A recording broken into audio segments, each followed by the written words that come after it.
right.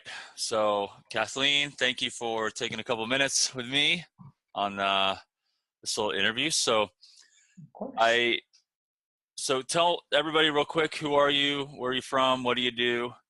And we'll start with that. I am Kathleen Maxwell with Maxwell Roofing and Sheet Metal.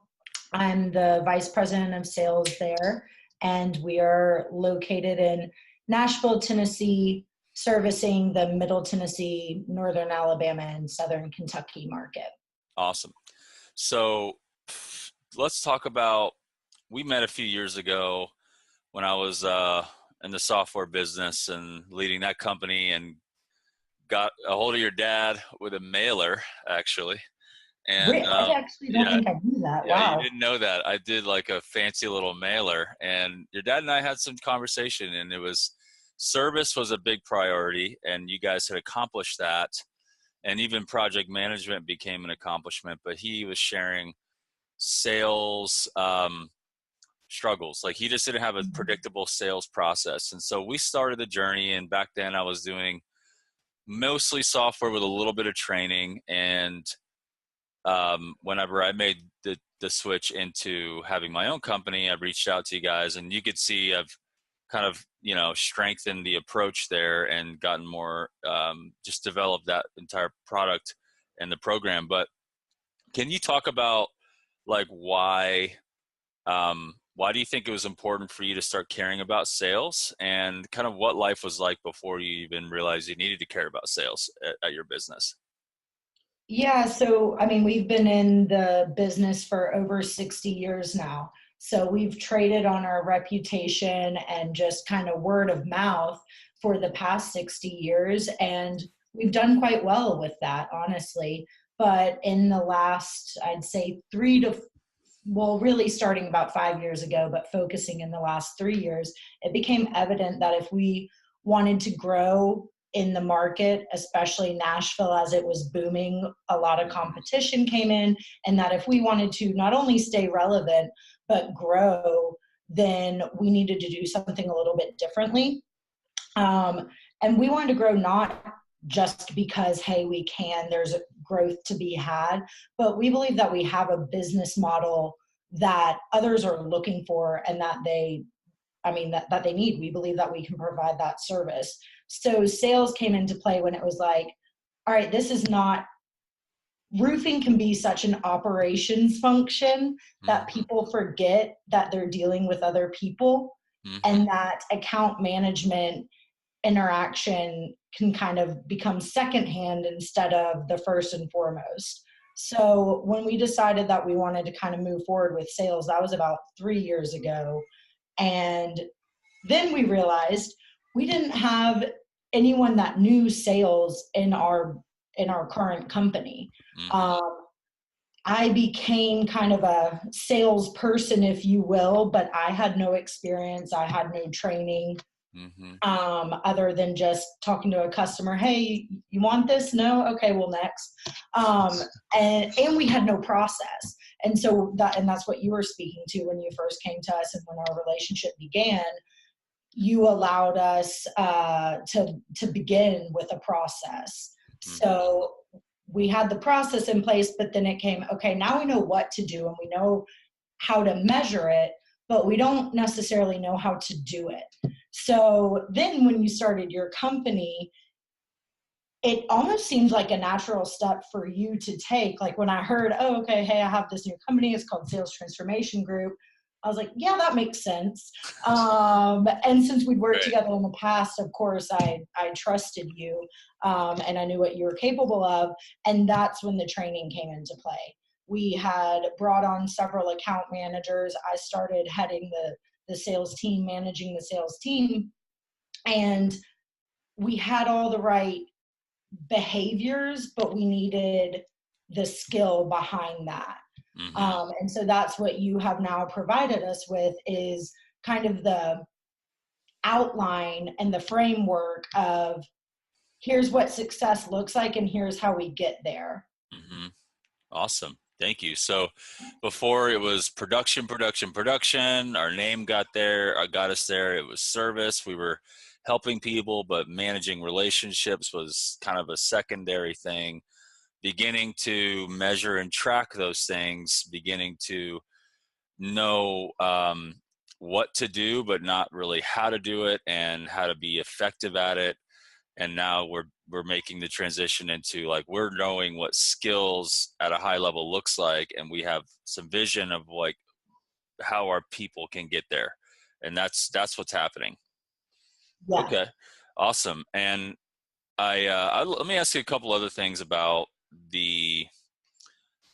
what's been like in this next step, because before I had some things I wasn't doing, but as it relates to mindset, like, what are some mindsets that have been becoming renewed, that have been required, you feel as, oh, this has to be required in sales for your team to be successful, that you didn't necessarily know before? And then I have another question about something else after, but I wanted you to see if you had any feedback there as it relates to like the mindset that's required, what kind of had to be renewed, and what did get renewed in this journey on this level of training and sales specifically.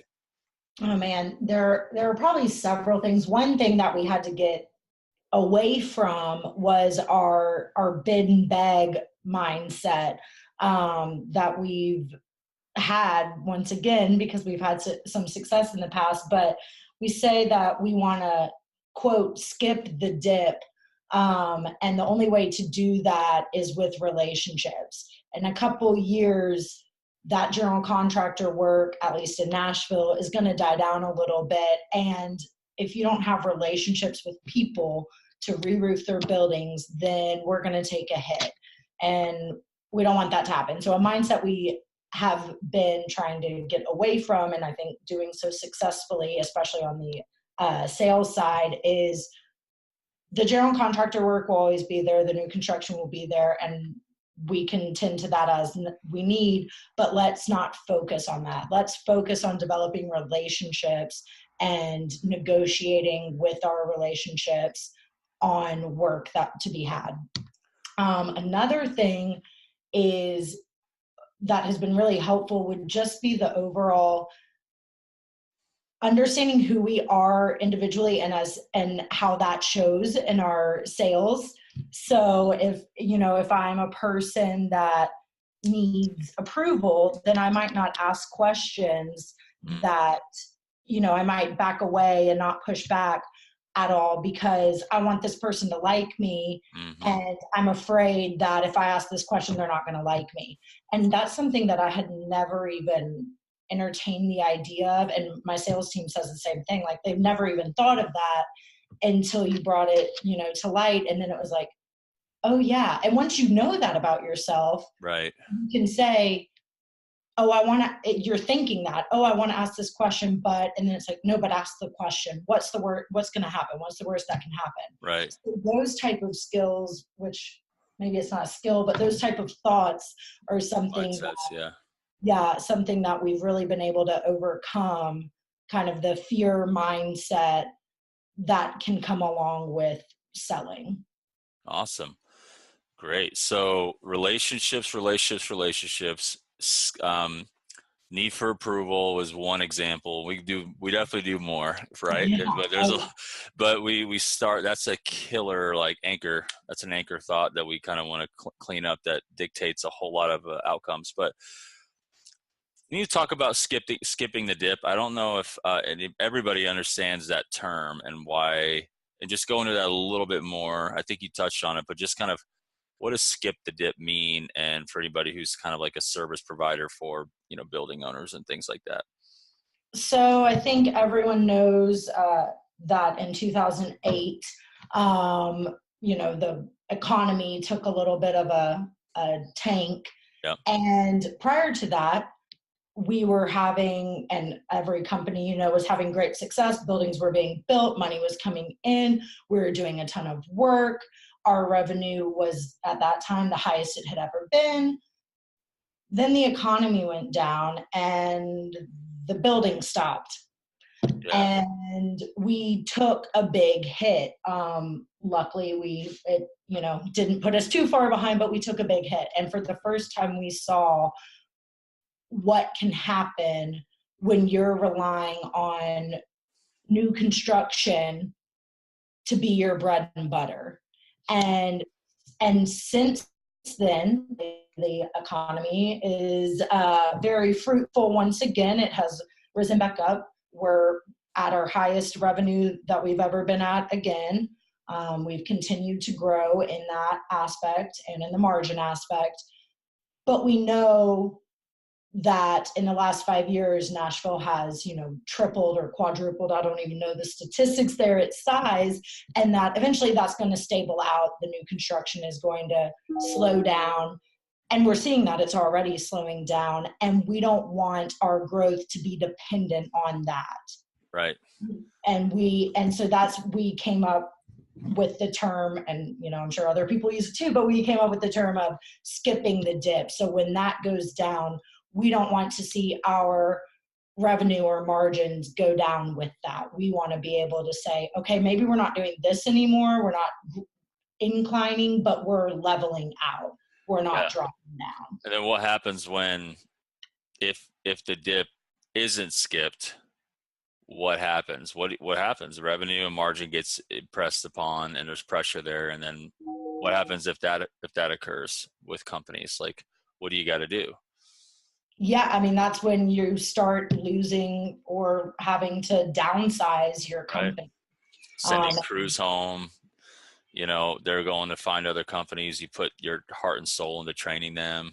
And with a workforce, as everyone is struggling to find great workers. They're struggling to find field guys, and you don't want to be put in that predicament to where the guys that you have to leave you.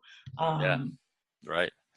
So thank you. That's really great. So, and I love what you're saying. So you're doing great, and I'm really thankful for just what you guys have put in your own work to bring the transformation. But for anybody who is watching this and who doesn't have a working relationship with me, that's not in Nashville, of course. Okay. But, Thank you. But what would you tell them they're getting into, and like, what would they expect that they had to do for this to work in terms of working with me?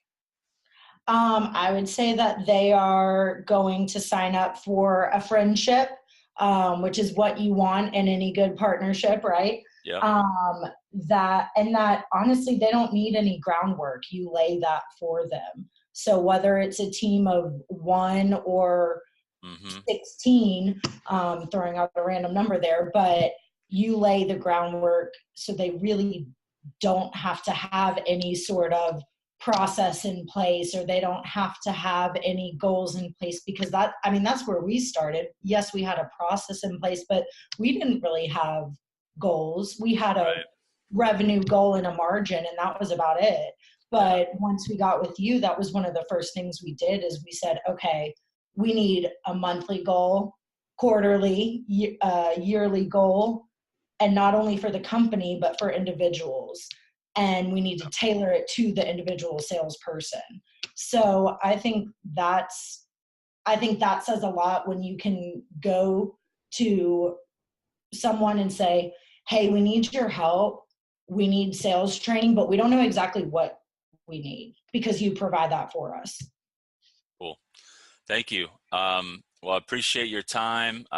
You guys are doing awesome, and you're now the official roofer of the Nashville Predators. So way to go. Proud partner. Proud partner. And, I just love seeing you guys grow, seeing you thriving in your role. You're married now, just next chapter type of stuff. And it's really fun to be a part of the Maxwell family, and glad you guys are doing great. So thanks for taking a few moments to share what's happened by working with me. It means a lot.